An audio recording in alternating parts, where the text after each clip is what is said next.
दोस्तों नमस्कार। दोस्तों मैं विमल शाही आप सभी लोगों का अपने चैनल में स्वागत करता हूं और उम्मीद करता हूं कि आप लोग सब लोग स्वस्थ होंगे एवं मस्त होंगे। सभी राष्ट्रवादियों और सनातनियों से ये निवेदन रहेगा कि आप लोग मेरे चैनल को सब्सक्राइब कर लीजिए और वीडियो को लाइक एवं शेयर भी कीजिए। दोस्तों पश्चिम बंगाल के मुख्यमंत्री जो हैं शुभेंदु अधिकारी, वो पता नहीं कौन सी स्पीड वाली ट्रेन में बैठ गए हैं कि वो रुकने का नाम ही नहीं ले रहे हैं। उन्हें लगता है कि पश्चिम बंगाल में जितनी भी विसंगतियां थी उनको लग रहा है कि 2027 तक आते आते खत्म कर देंगे, या फिर उनको एक टारगेट मिला है कि आपको जितना भी अच्छा अच्छा काम करना है 2029 से पहले कर लीजिए, वरना शुभेंदु अधिकारी का कार्यकाल तो 2026 से 2031 तक है, तो वो आराम आराम से भी कर सकते हैं। लेकिन शुभेंदु अधिकारी बिल्कुल बुलेट ट्रेन की स्पीड से काम कर रहे हैं और उन्होंने कल दो महत्वपूर्ण बिल जो है पश्चिम बंगाल की विधानसभा में पास से करवाया है, उसी के बारे में हम लोग बातें करने जा रहे हैं।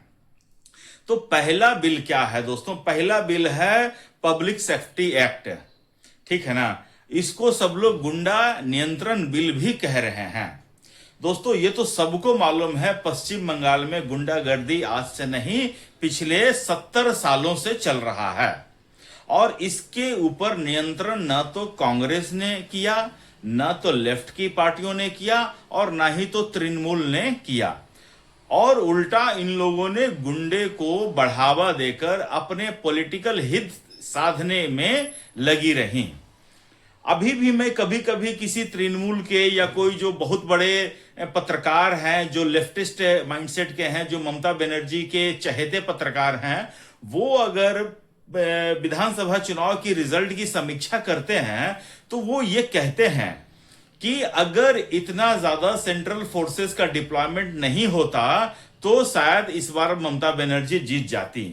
मैं तो यहां तक कह रहा हूं कि अगर इतना ही सेंट्रल फोर्सेस का डिप्लॉयमेंट 2021 में होता तो 2021 में ही बीजेपी जीत जाती, लेकिन चूंकि बीजेपी को अंदाजा नहीं था इसलिए 2026 में इतना सेंट्रल फोर्सेस का डिप्लॉयमेंट नहीं किया।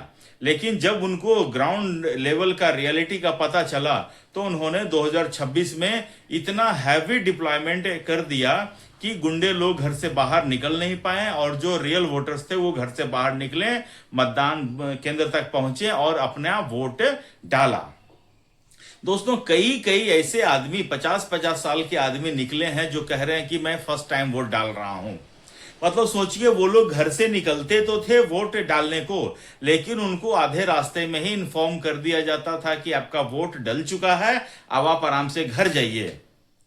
कई जगह तो टेप डाल के रख दिया जाता था अपोजिशन के कैंडिडेट के आगे कि उसको कोई वोट डाल ही ना पाए। और उसके बाद कई तरह का जो लोग जाना चाहता भी था वोट डालने के लिए तो अपोजिशन पार्टी अपने सिंबल के आगे इत्र डाल के आते थे और उसके बाद जो वोट डाल के आता था उसके अंगूठे को सूंघते थे कि मतलब अगर उस पे डाला होगा तो गंध आएगा, नहीं डाला होगा तो गंध नहीं आएगा, फिर उसकी पिटाई की जाएगी। तो ऐसे लोगों को नियंत्रण करने के लिए ही ये anti social activities bill pass किया गया है। इस पे जो है पुलिस प्रशासन को, एसपी को, डीएसपी को बहुत ज्यादा पावर दे दिया गया है।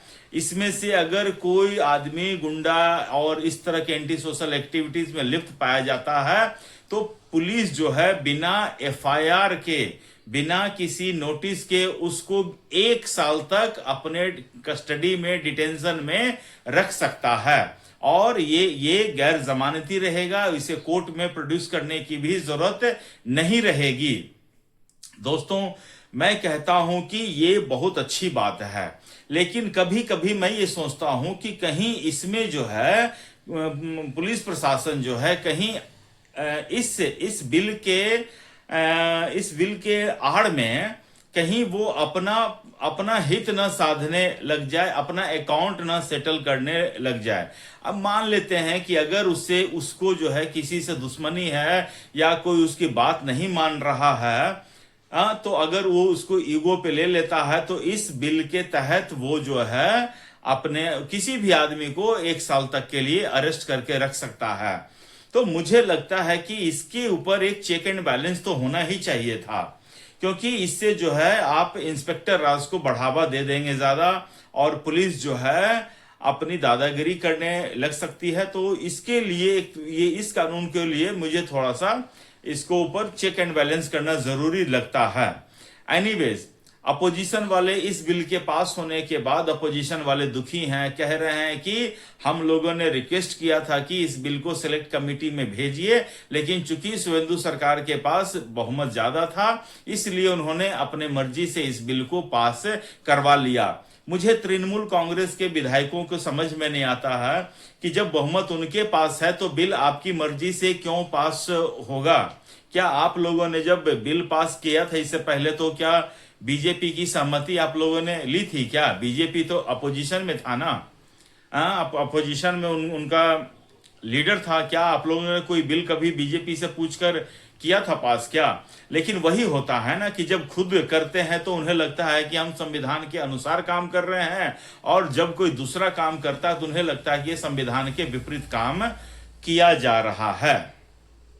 उसके बाद दोस्तों एक और बहुत महत्वपूर्ण बिल शुवेंदु अधिकारी ने पास किया है, और वो बिल है ओबीसी अमेंडमेंट बिल। इसमें दोस्तों ममता बनर्जी ने जिस तरह से धांधली करके ओबीसी के जो एक्चुअल ओबीसी हैं उनके हक को मारने का काम किया था, उसको शुवेंदु अधिकारी ने फिर से जो सही था, जो सही होना चाहिए था, उसको कर दिया है। तो अब सोचिए ममता बनर्जी ने किया क्या था। दोस्तों 1993 में जब ओबीसी में जातियों का बंटवारा हुआ था तो उस समय पश्चिम बंगाल में 66 जातियां थी जो ओबीसी कैटेगरी में आती थी। ममता बनर्जी ने इसमें जो है मुसलमान की 77 में से 75 जातियों को ओबीसी लिस्ट में डाल दिया था। समझ रहे हैं ना, 77 में से 75 ओबीसी लिस्ट को ओबीसी लिस्ट में डाल दिया है। अब शुवेंदु अधिकारी ने क्या किया है कि इन जो कंबाइंड रूप से जो थे उसमें से 113 जातियों को इस कंबाइंड ओबीसी लिस्ट में से निकाल दिया है।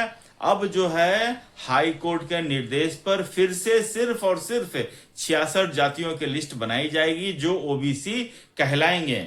इसके साथ ही साथ आरक्षण का जो प्रतिशत था, जो 17% कर दिया गया था, उन्हें वापस 7% पर लाया जाएगा। इसके साथ ही साथ आरक्षण की जो कुल सीमा है वो 50% तक ही रखने का प्रयास किया जाएगा। दोस्तों ममता बनर्जी ने तुष्टीकरण की राजनीति में इतनी अंधी हो चुकी थी कि सोचिए ओबीसी में जहां 66 जातियां हिंदुओं की थी वहां पर उन्होंने मुसलमानों की 75 जातियों को जोड़ दिया था। मुसलमानों की सिर्फ और सिर्फ 77 जातियां थी, उसमें से 75 जातियों को इन्होंने ओबीसी लिस्ट में डाल दिया था, और ओबीसी के आरक्षण को 7% से लेकर 17% तक बढ़ा दिया था। तो इस तरह से जो एक्चुअल ओबीसी हैं, जो हमारे हिंदू भाई हैं, उनकी जो है इसमें हक को जो है मारने का काम किया जा रहा था, और पूरा का पूरा जो है ओबीसी का रिजर्वेशन का फायदा मुसलमानों को दिया जा रहा था। तो ये शुवेंदु जो अधिकारी हैं, इनका एक मैं बहुत ज्यादा ये मैं काम बोलता हूं जिससे उनका जो है ख्याति बहुत साल तक रहेगा। तो ये दोनों जो काम उन्होंने किया है, बिल जो पास किया है, इसके अलावा यूसीसी पर भी शुवेंदु अधिकारी बुलेट ट्रेन पर ही चढ़ के काम कर रहे हैं। उन्होंने एक आयोग का गठन कर दिया है जो इसके बारे में अध्ययन करेंगे, और 1 महीना के अंदर उनको अपना रिपोर्ट देना है, और 1 महीना के बाद शुवेंदु अधिकारी जो है यूसीसी बिल भी पास कर देंगे। तो मैं तो कह रहा हूं कि शुवेंदु दादा थोड़ा सा आराम कर लेते। अभी तो आपने जीता ही है। लोग कह रहे थे कि this period is your honeymoon period, लेकिन आप बिल्कुल इस तरह से काम कर रहे हैं कि पश्चिम बंगाल की जनता ही नहीं, पूरा देश की जनता, भारत की जनता जो है आश्चर्यचकित है, इंक्लूडिंग मी। हम भी लग रहा है, हम आपसे बोल रहे हैं कि दादा थोड़ा आराम से चलिए, ये बुलेट ट्रेन पर बैठ के जाने की क्या जरूरत है। लेकिन दोस्तों क्या है ना कि जिसको स्टेट में काम करने का ललक हो, जिसको ये चाह हो कि हमारा स्टेट आगे बढ़े, तो वो इसी रफ्तार में काम करते हैं। मैं तो कहूंगा बिहार के मुख्यमंत्री जो हैं सम्राट चौधरी, थोड़ा इनसे सीखिए कि कैसे काम किया जाता है। थोड़ा सीख लेंगे, बगल के राज्य हैं, पड़ोस के राज्य हैं, आप थोड़ा सा सीख लीजिए, क्या जाता है। लेकिन दोस्तों, हर एक किसी का अपना अपने काम करने का स्टाइल होता है, और ये शुभेंदु अधिकारी के काम करने का तरीका है, और इसी तरीके से वो काम करते हैं।